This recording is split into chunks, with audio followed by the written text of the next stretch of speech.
우리가 믿음의 대상에 관해서 지금 살펴보고 있는데요. 지난 2주 동안은 하나님은 누구신가라는 주제를 가지고 창세기에 나와 있는 하나님에 대해서 우리가 살펴보았고요. 오늘은 이제 예수님은 누구신가? 예수님도 우리 믿음의 대상이잖아요. 그래서 이 주제를 가지고 또 2주 동안 함께 은혜를 나누려고 그럽니다. 특별히 이 주제는 신약 성경에 기록되어 있는 말씀들을 중심으로 해서 함께 살펴보려고 하는데요. 여러분 교재 보시면 첫째, 예수님은 구원자이시다. 구원자. 그래서 마태복음 1장 16절 말씀 우리 다 같이 읽어보실까요? 야곱은 마리아의 남편 마리아에게서 그리스도라 칭하는 예수가 나시니라. 아멘. 그리스도, 헬라어로는 크리스토스라고 그러는데요. 이걸 히브리어로 구약 성경의 용어로 하면 메시아라는 뜻입니다. 메시아라고 하는 단어의 의미는 기름 부음을 받은 자라는 뜻이고, 이걸 풀어서 이야기하면 구원자라는 뜻입니다. 구원자. 즉 예수 그리스도 할 때 우리의 신앙의 고백이 예수 그리스도 안에 담겨져 있는 거예요. 예수님은 나의 구원자이십니다 라는 의미가 예수 그리스도라고 하는 이 단어 속에 담겨져 있다. 그러면 왜 예수님이 우리의 구원자가 되시는가? 그게 바로 오늘 우리가 읽은 마태복음 1장 21절 말씀 함께 읽으시죠. 아들을 낳으리니 이름을 예수라 하라. 이는 그가 자기 백성을 그들의 죄에서 구원하실 자이심이라. 아멘. 마리아가 예수님을 잉태하고 있을 때 천사가 나타나서 그에게 계시를 해줍니다. 우리를 구원하시기 위해서 이 땅에 오셨다라는 거죠. 이 세상에는 많은 종교들이 있습니다. 지금도 계속되는 종교들이 있고 잠깐 있다가 사라져버린 종교들이 있습니다. 그 모든 종교들은 창시자라고 할 수 있는 사람들이 있는데, 어떤 종교의 창시자도 다른 사람을 위해서 자기의 목숨을 버린 종교의 창시자는 없습니다. 성인이라고 불리는, 성현이라고 불리는 사람들은 많이 있지만 타인을 위해서 자신의 목숨을 버린 사람은 예수님밖에 없습니다.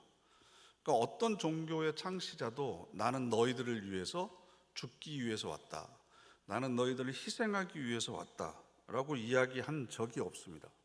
그래서 기독교가 불교나 힌두교나 이슬람교나 여타 유교를 보더라도 다른 종교들에 비해서 경전이 굉장히 왜소해요.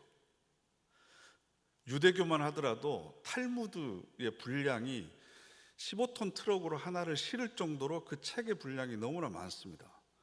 불교도 8만 대장경 하면 8만 자나 되는 그 경전들이 엄청 많아요. 근데 성경은 달랑 이것밖에 안 됩니다. 달랑 이거라고 그러니까 여러분들 성경 일독을 1년에 한 번도 못 하시는 분들은 약간 부담이 될 텐데, 기독교의 경전은 이것밖에 안 됩니다. 분량이 상대적으로 이렇게 작습니다. 그럼에도 불구하고 지속적으로 많은 사람들에게 생명력을 끼치는 이유는 뭐냐 그러면, 예수 그리스도께서는 말씀만 하신 게 아니라 그 말씀을 삶으로 살아내셨기 때문입니다. 좋은 말은 누구나 할 수 있습니다.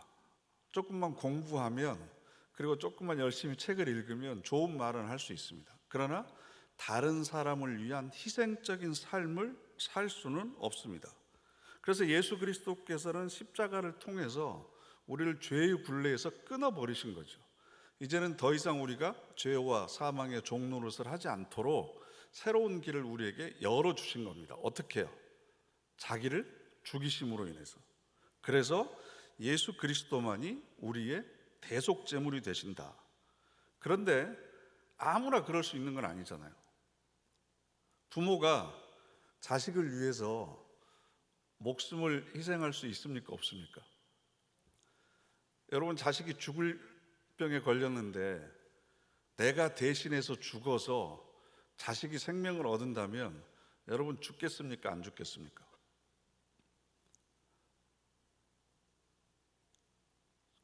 고민하세요? 아니, 고민해봐야죠. 저도 고민할 것 같아요. 물어보고 나서 그럼 나는 좀 고민을 해봐야 될 것 같아요. 근데 만약에 반대로 자녀가 죽을 죄를 지었어요. 사형에 쳐야 돼요. 그러면 내가 대신해서 죽겠습니다. 그래가지고 내가 생명을 끊었어요. 그렇다고 해서 자식의 죄가 용서가 되나요? 대한민국 형법에서는 이걸 인정합니까? 인정하지 않습니다. 세계 어느 나라도 마찬가지입니다. 왜냐하면 인정해 주지 않기 때문에.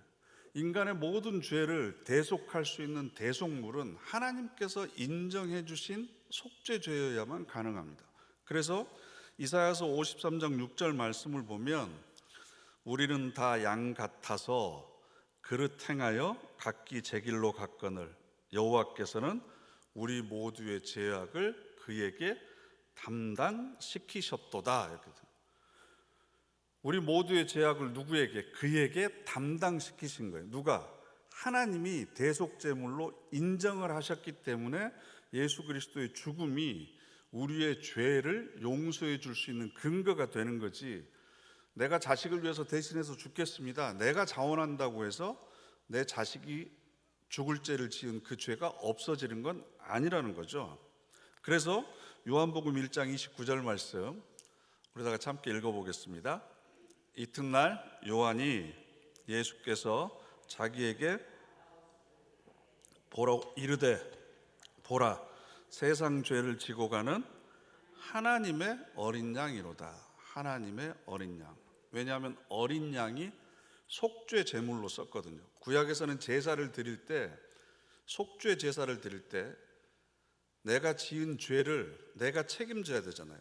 그런데 내가 책임지면 내가 죽을 수밖에 없습니다. 그러니까 전가시킵니다. 내 죄를 짐승한테 뒤집어 씌우는 거예요. 그래서 어린 양한테 내 죄를 뒤집어 씌워서 내 대신 어린 양을 죽여가지고 피를 다 빼고 그 살을 올려서 하나님 앞에 태워서 드리는 거예요. 내가 죽어야 되는데 어린 양이 대신해서 죽는 거죠. 그러니까 예수 그리스도는 하나님께서 인정하신 어린 양이었다. 대속 제물이었다. 그렇기 때문에 예수 그리스도만이 우리의 구원자가 되신다. 또 예수님이 우리의 구원자가 되시는 이유는 부활하셨기 때문입니다. 부활하셨기 때문에. 요한복음 11장 말씀 함께 읽어보겠습니다. 예수께서 이르시되 나는 부활이요 생명이니 나를 믿는 자는 죽어도 살겠고 무릇 살아서 나를 믿는 자는 영원히 죽지 아니하리니 이것을 내가 믿느냐. 아멘. 죽으시고 나서 부활하셨잖아요. 이게 왜 중요하냐 그러면 죽으신 것으로 뭐가 해결되냐 그러면 내가 살아있는 동안에 지은 모든 죄는 예수님께서 죽으심으로 해결이 됐습니다. 그죠? 내가 인간의 몸을 입고 살아있는 동안 지었던 죄와 앞으로 지을 모든 죄는 예수 그리스도께서 십자가에서 죽으심으로 해결이 됐습니다. 그런데 부활하신 이유는 뭐냐 그러면 우리도 죽고 나서의 모든 삶이 끝나는 게 아니잖아요. 그죠? 우리도 죽음의 관문을 통과해야 되고 영원한 생명을 누려야 됩니다. 그러기 위해서는 죽음의 권세를 깨트리는 부활이 있어야 됩니다. 죽으시기만 하셨다면, 어린 양의 역할만 충분히 감당하셨다면 우리의 죄를 깨끗게 해주시는 것으로만 끝났지 영원한 생명을 우리에게 주시지는 못했다는 거예요. 그런데 부활하셨기 때문에, 죽음과 사망의 권세를 깨트리고 이겼기 때문에 우리에게 영원한 생명까지 주신 겁니다. 구원하셨을 뿐만 아니라 죽음의 문제까지 해결하셔서 우리에게 영원한 생명을 주셨다. 그런데 이 영원한 생명이라고 하는 것은 내가 죽고 나서 시작하는 것이 아니라 지금 이 땅에서부터 영원한 생명을 내가 살고 있는 겁니다. 영원한 생명을 지금 내가 누리고 있는 겁니다. 이건 나중에 또 언급할 수 있는 기회가 있을 것 같아요. 그래서 우리가 너무나 잘 알고 있는 구절, 요한복음 3장 16절 말씀 함께 외워보실까요? 하나님이 세상을 이처럼 사랑하사 독생자를 주셨으니 이는 그를 믿는 자마다 멸망하지 않고 영생을 얻게 하려 하심이라. 아멘. 이는 그를 믿는 자마다 죄사함을 받지 않게 하심이라. 이건 죽으심으로 가능해요. 근데 부활하셔야만 영생을 우리에게 주실 수 있다라는 겁니다. 그리고 부활하셨기 때문에 그분의 말씀이 오늘날까지 지속적으로 우리들의 삶에 영향력을 미치는 겁니다. 생명력을 끼치는 겁니다. 부활에 관해서는 수많은 논쟁들이 있었습니다. 그리고 제 서재에도 부활이 진실인가 아닌가 그것을 해명하기 위한 여러 시도들과 논쟁들이 가득한 그런 책들이 많이 있습니다. 그래서 역사적으로 정말 이게 사실인가 아닌가를 입증하기 위해서 많은 사람들이 노력했습니다. 그런데 예수님께서 부활하셨다는 확실한 증거는 뭐냐 그러면, 만일 부활하지 못하셨다고 한다면 이 성경의 증언들이 지금까지 생명력을 가지고 우리에게 전해 내려올 수가 없습니다. 예수 그리스도께서 부활하셨기 때문에 지금도 세계 도처에서 수많은 사람들이 이 말씀을 통해서 새로운 삶을 살아가고 있다는 거죠. 그런데 많은 사람들이 이 말씀을 통해서 새로운 삶을 살아가고 있다는 것이 부활의 결정적인 증거는 되지 못합니다. 왜냐하면 사람들이 새로운 삶을 살아가는 것은 꼭 성경을 안 보더라도, 불경을 보더라도, 다른 좋은 책을 보더라도 새로운 삶을 시작하는 사람들은 많이 있거든요. 두 번째 부활의 증거라고 할 수 있는 것은 바로 무덤이 없다는 겁니다. 무덤. 모든 종교는 창시자의 무덤이 있습니다. 그런데 예수 그리스도에게는 무덤이 없습니다. 왜냐하면 시신이 없기 때문에 그렇습니다. 만일 예수님에게 무덤이 있었다면, 왕릉 같은 무덤이 있었다면 제자들이 가만히 있었겠습니까? 해마다 추모일이 되면 거기에 모여가지고 추모하는 행사들을 계속해서 했겠죠. 우리도 전직 대통령 돌아가시면 그분을 추모했던 사람들이 해년마다 거기 모여서 추모제를 지내고 그러잖아요. 우리도 돌아가신 부모님들을 위해서 그렇게 하는 거죠. 그러니까 제자들이 만약에 시신을 숨겨놓고 예수님의 부활을 거짓으로 꾸며냈을 수가 없는 겁니다. 이걸 증명하기 위해서 찰스 콜슨이라고 하는 사람이 있습니다. 이 사람은 닉슨 대통령의 보좌관인데요. 닉슨 대통령은 안타깝게도 미국 대통령 중에 처음으로 임기를 마치지 못하고 탄핵당해서 쫓겨난 대통령입니다. 이분이 워터게이트라고 하는 사건으로 유명한데, 월남전에 미군을 파병하기를 원했는데 야당인 민주당이 반대하는 거예요. 그래서 민주당 의원들이 머물고 있는 워터게이트라고 하는 호텔에다가 도청장치도 하고 동태를 파악하기 위해서. 그런데 그게 탄로가 난 거죠.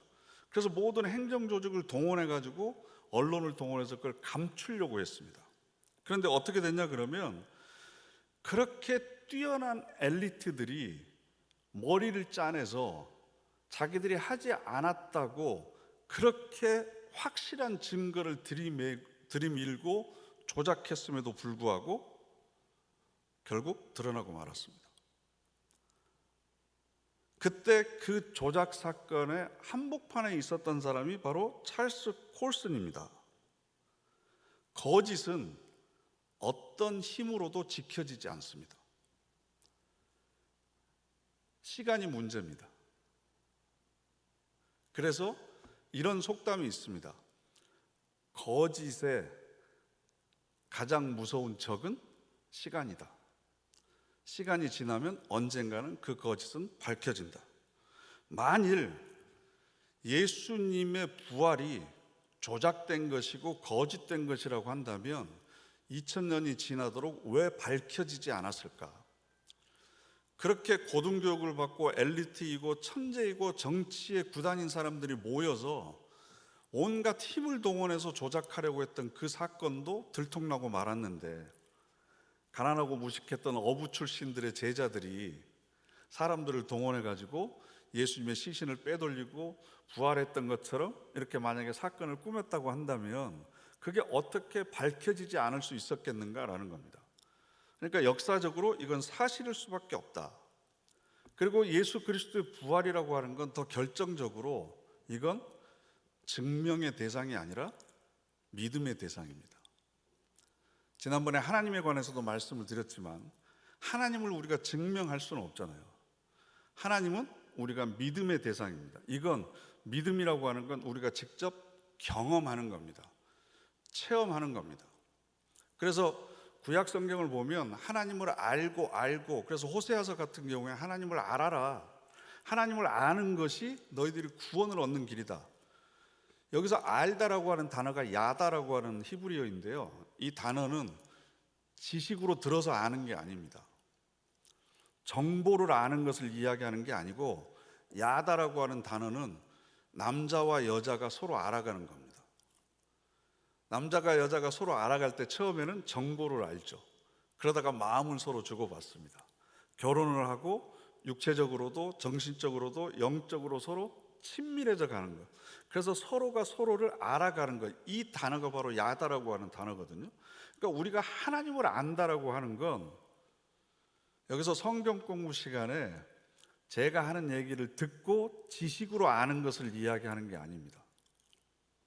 여러분들이 직접 체험해야 됩니다. 경험해야 돼요. 많은 시간 동안 예수님과 교제하면서 예수님의 마음을 알아가고 예수님의 말씀을 삶에 적용하면서 그 의미가 무엇인지 직접 체험해보고 그 대상이라는 거죠. 마찬가지로 부활도 그렇습니다. 예수 그리스도의 부활이 정말 어떻게 생명력이 있고 내 삶을 바꾸는지는 여러분이 직접 체험하고 경험해봐야지 부활하신 주님이 누구한테 나타나셔서 이런 일을 하셨대. 그건 정보입니다. 그건 나하고는 아무런 상관이 없습니다. 부활하셨기 때문에 우리의 죄를 다 용서해 주셨을 뿐만 아니라 영원한 생명까지 우리에게 주실 수 있었다. 이게 바로 우리가 믿는 예수 그리스도다라는 겁니다. 세 번째로 예수님은 참 인간이셨다. 마태복음 16장 13절 말씀 함께 읽겠습니다. 예수께서 빌립보 가이사랴 지방에 이르러 제자들에게 물어 이르시되 사람들이 인자를 누구라 하느냐. 아멘. 여기서 인자는 어질 인자에다가 놈 자자인 줄 알았어요, 저는 옛날에는. 근데 이게 아니고 사람 인자에다 아들 자자입니다. 사람 인자에 아들 자자, 사람의 아들이라는 뜻입니다. 예수님은 하나님의 아들이면서도 인간이셨다. 이것에 관해서 초대 기독교가 굉장히 오랜 시간 동안 논쟁을 해왔고 이걸 가지고 수없이 많은 사람들이 죽었습니다. 이단으로 몰려서. 하나님의 아들이시기만 하지 인간은 아니다. 하나님의 아들에다가만 방점을, 무게중심을 두게 되면 어떤 게 되냐 그러면요, 예수님께서 배고파 하셨잖아요. 눈물을 흘리셨죠. 애통해 하셨잖아요. 십자가에서 고통을 받으셨잖아요. 그럼 이게 전부 다 가짜인 거예요. 신용만 한 거죠. 왜냐하면 인간은 아니고 하나님의 아들이시기 때문에, 인간의 몸을 입은 척 그렇게 보여졌기 때문에 이걸 이제 가현설, 도케티즘이라고 그럽니다. 반대로 예수님은 참 인간이지 하나님의 아들은 아니다 라고 이야기를 해버리면 예수님은 랍비 중에, 예언자 중에 한 사람이 돼버리는 거예요. 그러니까 하나님의 아들이시면서도 참 인간이다, 이 두 명제 중에 어느 쪽에다가 방점을 찍느냐에 따라서 이단으로 몰려가지고 수없이 많은 사람들이 죽었습니다. 그런 역사적인 과정을 통해서 기독교가 정립한 교리가 예수님은 참 하나님의 아들이시면서도 참 인간이다라는 겁니다. 그것이 왜 우리에게 중요하냐 그러면 히브리서 2장 18절 말씀, 그가 시험을 받아 고난을 당하셨은즉 시험 받는 자들을 능히 도우실 수 있느니라. 아멘. 동병상련이라는 말이 있잖아요.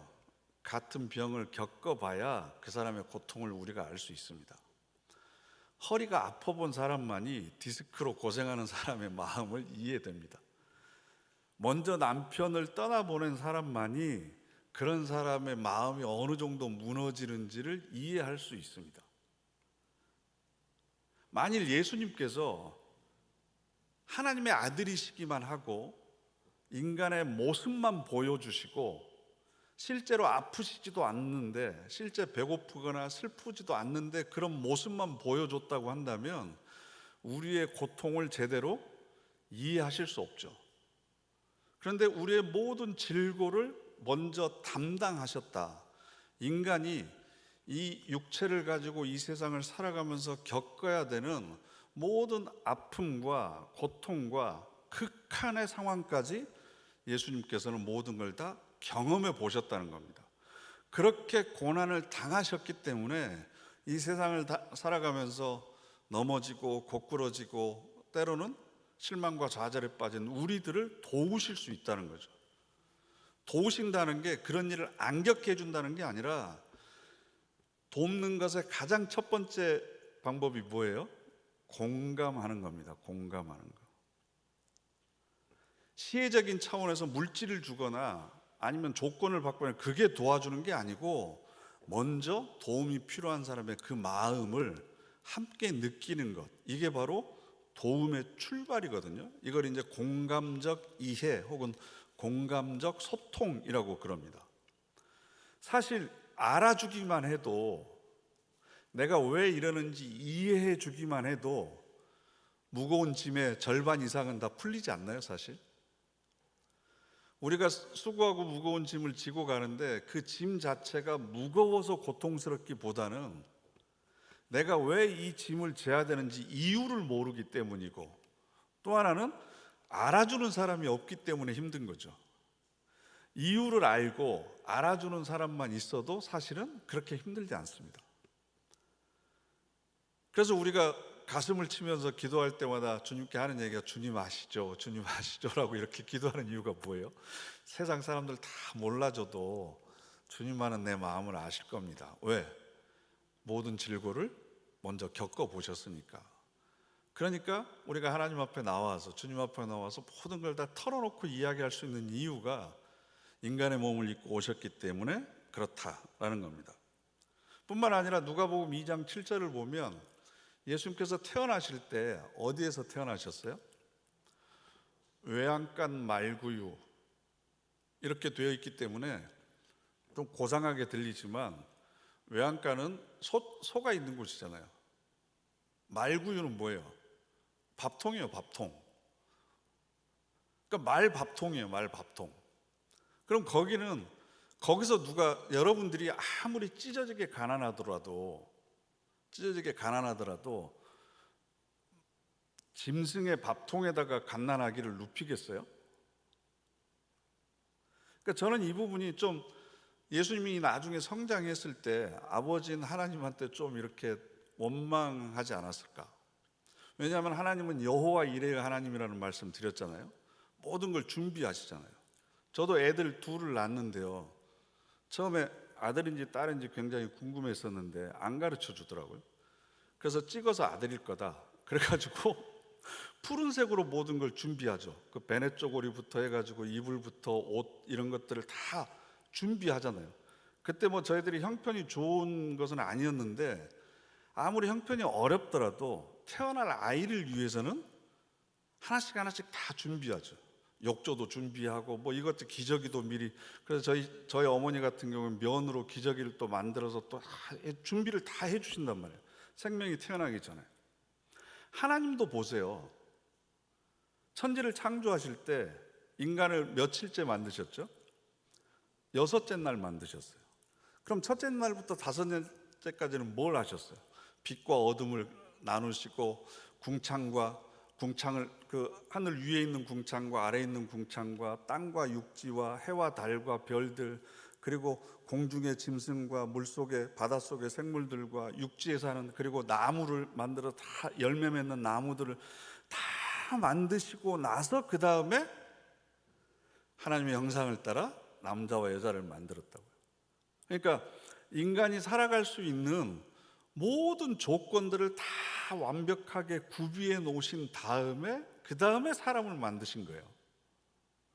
그래서 하나님께서 모든 걸 다 준비해 주신다는 거죠. 그런데 자기의 아들을 세상에 보내면서 어디에다 보냈어요? 이 말밥통에다 보내신 거예요.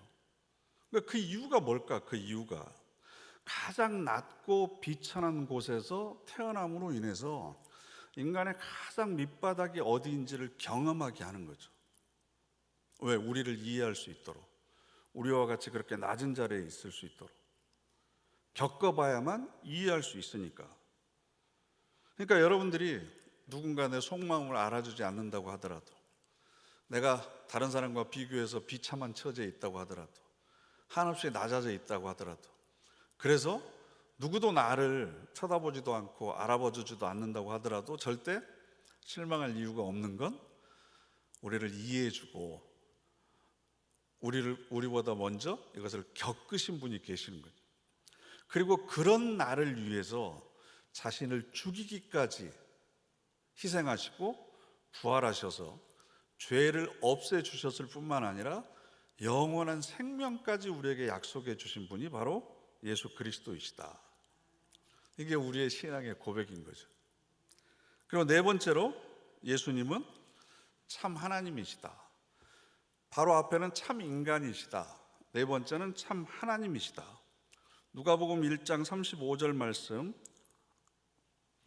함께 읽겠습니다. 천사가 대답하여 이르되 성령이 내게 임하시고 지극히 높으신 이의 능력이 너를 덮으시리니 이러므로 나실 바 거룩한 이는 하나님의 아들이라 일컬어지리라. 아멘. 우리나라는 그 반도 국가잖아요. 그러다 보니까 그 해상으로 이렇게 다른 나라와 교역이 활발할 수가 없죠. 옛날에는 그게 발달하지 않았으니까. 그래서 반도 국가에 대부분 갇혀서 살다 보니까 혈통이라고 하는 개념을 우리는 굉장히 중요하게 생각합니다. 그죠? 그런데 넓은 대륙에서 여러 나라들이 모여서 사는 그쪽에서는 혈통의 개념이 별로 그렇게 중요하지 않아요. 민족을 구성하는 데 있어서 혈연이 별로 중요한 구성 요소가 아닙니다. 제가 왜 이 얘기를 드리냐 그러면 예수님이 하나님의 아들이다 하면 우리 무의식 속에 혈통이 같다, 네? 하나님이 낳았다라고 하는 것이 무의식 속에 자리 잡고 있는 거예요. 그러면 예수님 어머니는 누구예요? 네? 모르죠. 예수님이 하나님의 아들이시다라고 하는 이야기는 혈통의 개념이 아니라는 겁니다. 그러면 우리도 하나님을 아버지라고 부르잖아요. 그럼 하나님과 우리가 혈연적인 관계는 아니죠. 그죠? 그러면 하나님의 아들이라고 했을 때 혈연적인 조건이 아니라고 한다면 아들이 되기 위한 조건이 따로 있는 거예요. 우리는 자꾸 호적을 떠올려서 호적상에 내 아들로 돼 있어야 이 사람이 아들이다라고 생각을 하는데, 혈연으로만 생각을 하는데, 성경에서 말하는 아들이라고 하는 개념은 혈연의 의미가 없다라는 겁니다. 요한복음 10장 말씀은 제가 자막으로 안 만들어서 여러분 한번 찾아보셔야 돼요. 요한복음 10장 30절부터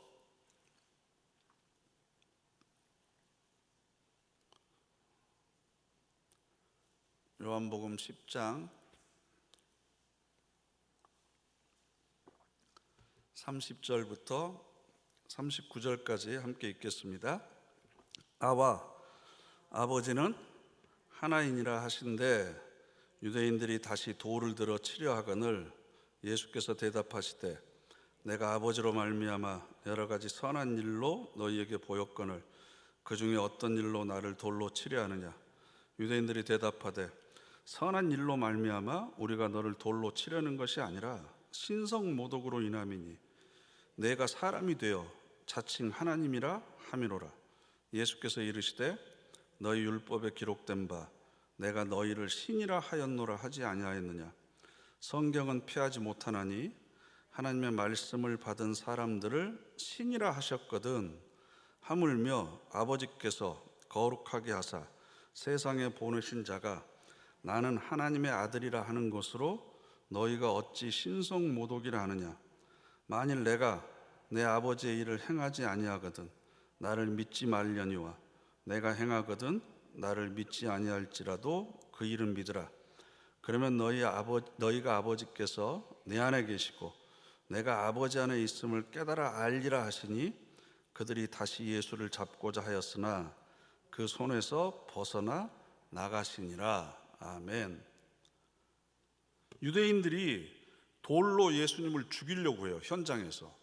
현장에서 돌을 들어서 죽일 수 있는 경우는 두 가지 경우입니다. 율법에 의하면 재판을 거치지 않고 현장에서 죽일 수 있는 경우, 첫째가 간음하는 경우입니다. 그래서 간음한 여인을 데리고 와서 돌로 쳐 죽이려고 했죠. 두 번째는 신성모독입니다. 신성모독의 이유가 예수님께서 뭐라고 그러셨냐 그러면 나와 아버지는 하나다 그랬어요. 나와 아버지는 하나다. 그런데 유대인들은 뭐라고 그랬어요? 네가 사람이 되어 자칭 하나님이라 함이로라.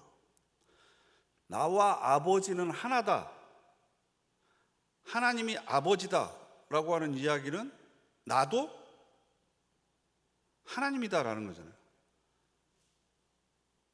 강아지도 개잖아요. 송아지도 소잖아요. 아버지가 하나님이면 나도 하나님인 거죠. 그러니까 아버지와 내가 하나다. 그랬으니까 유대인들이 너는 사람이 돼가지고 어떻게 네 스스로를 하나님이라고 칭하느냐. 이게 신성모독이라는 거예요. 신성모독. 그랬더니 예수님께서 아들이라고 하는 단어의 의미를 혈연적인 것이 아니고 뭐라고 말씀하시냐 그러면 성경은 폐하지 못하나니 하나님의 말씀을 받은 사람들을 신이라 하셨거든. 그래서 하나님의 말씀을 받은 사람들, 하물며 아버지께서 거룩하게 하사 세상에 보내신 자가 나는 하나님의 아들이라 하는 것으로 너희가 어찌 신성모독이라 하느냐. 여기서 성경은 폐하지 못한다, 율법에 기록되어 있다, 이게 바로 시편 82편에 나와 있는 말씀이거든요. 시편 82편 6절에 내가 말하기를 너희는 신들이며 다 지존자의 아들들이라 하였으니 라고 되어 있습니다. 그런데 왜 가난한 사람들을 핍박하고 고아를 돌보지 않고 과부들을 모른 채 하느냐? 신의 아들들이 왜 그러느냐? 그러니까 너희들은 인간처럼 나중에 죽을 수밖에 없을 것이다. 이 내용이 시편 82편에 나와요. 하나님의 말씀을 받은 사람들, 거룩하게 해서 세상에 보낸 사람들은 하나님의 아들들이라는 거죠. 하나님의 아들. 하나님의 말씀을 받았다.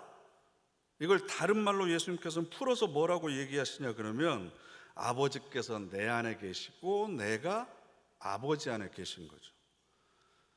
그러니까 우리가 하나님의 아들이 되는 방법이 있어요. 말씀이신 예수 그리스도를 내가 품는 거예요. 예수 그리스도께서 내 안에 들어와서 나를 대신해서 사시는 거죠.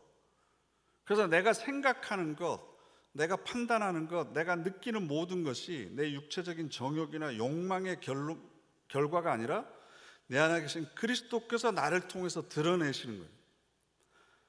말씀이신 예수 그리스도가 내 안에 계셔서 그 말씀이 내 삶을 통해서 온전히 드러나게 되면 내가 하나님의 아들로서의 삶을 사는 거죠.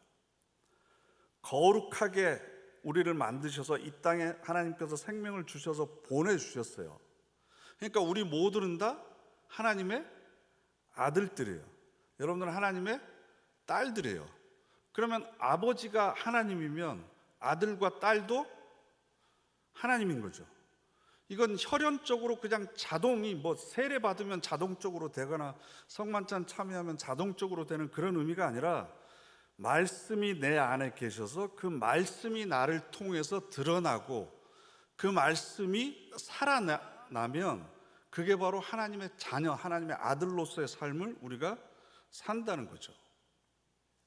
그래서 마태복음 1장 23절 말씀 함께 읽겠습니다. 보라, 처녀가 잉태하여 아들을 낳을 것이요 그의 이름은 임마누엘이라 하셨으니 이를 번역한즉 하나님이 우리와 함께 계시다 함이라. 아멘. 하나님이 우리와 함께 계신다. 그럼 여기서 말하는 하나님은 예수 그리스도를 얘기하죠. 예수 그리스도를 임마누엘이라 했으니까 하나님이 우리와 함께 계신다. 왜? 예수 그리스도는 아버지가 내 안에, 내가 아버지 안에 있는 삶을 살으셨으니까. 그럼 우리도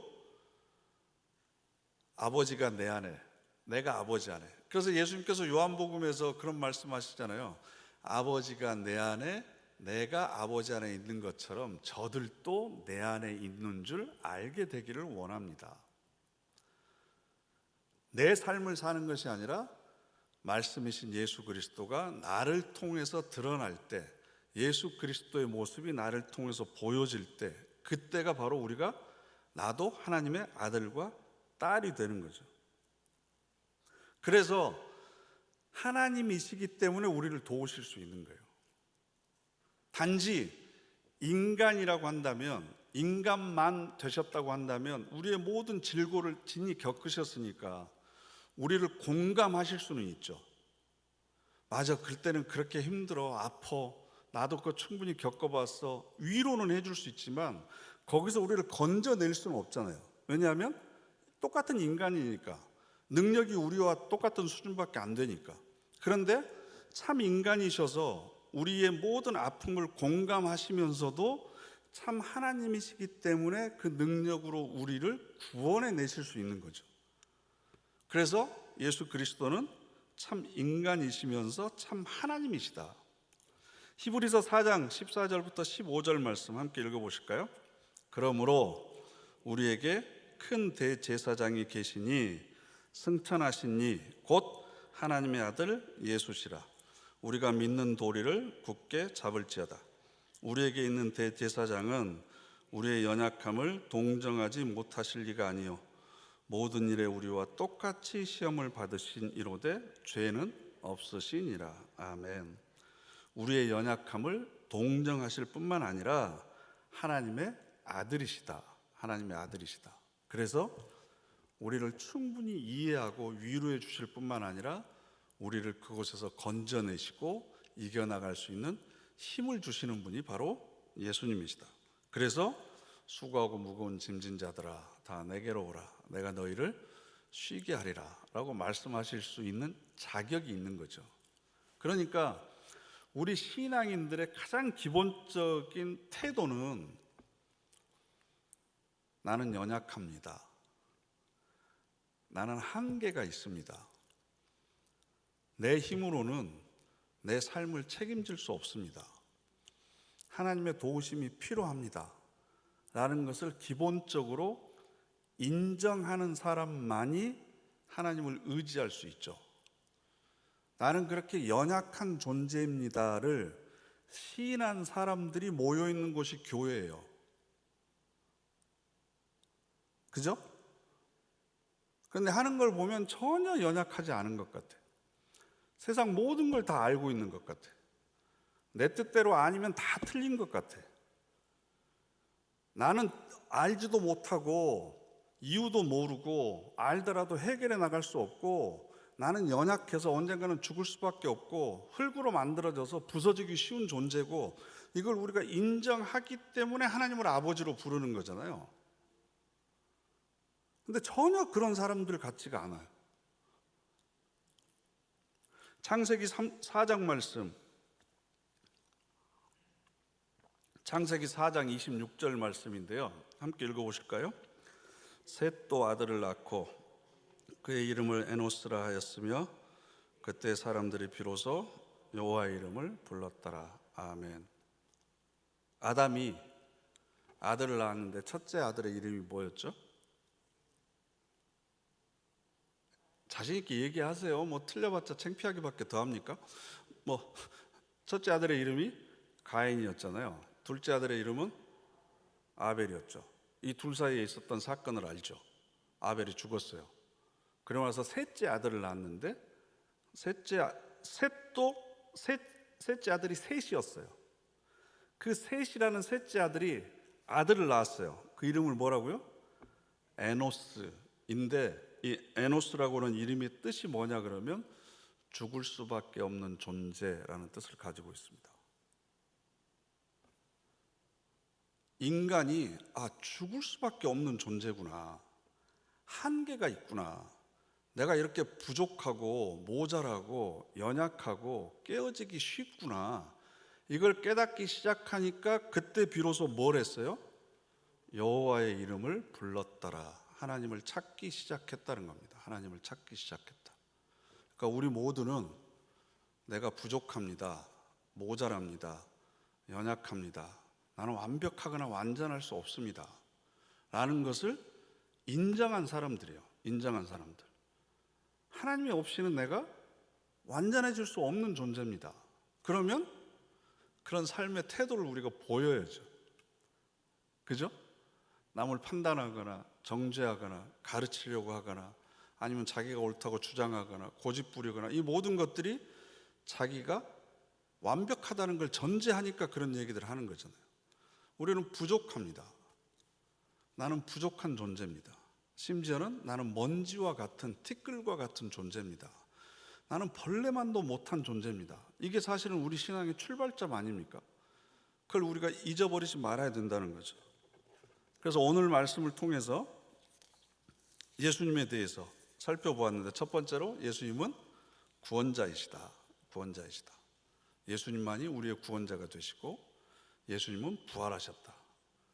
부활하셨기 때문에 우리들에게 영원한 생명을 선물로 주실 수 있었다. 그리고 참 인간이시면서 참 하나님이셨다. 이 말씀의 의미를 다시 한번 새기셔서 그런 예수 그리스도와 동행하는 그런 저와 여러분 되시기를 간절히 바랍니다. 기도하겠습니다. 거룩하신 하나님, 우리의 모든 죄악을 그리스도에게 담당하시고 저희들의 죄를 용서해 주셨을 뿐만 아니라 또 영원한 생명을 허락해 주시니 감사를 드립니다. 참 하나님이시며 참 인간이셨던 예수 그리스도의 삶을 저희도 살아가기를 원합니다. 때마다 힘을 주시고 지혜를 주시고 믿음을 주셔서 그리스도께서 걸어가신 그 길을 걸어가도록 저희들을 인도하여 주시옵소서. 모든 것을 감사드리오며 우리 주 예수 그리스도의 이름으로 기도드립니다. 아멘.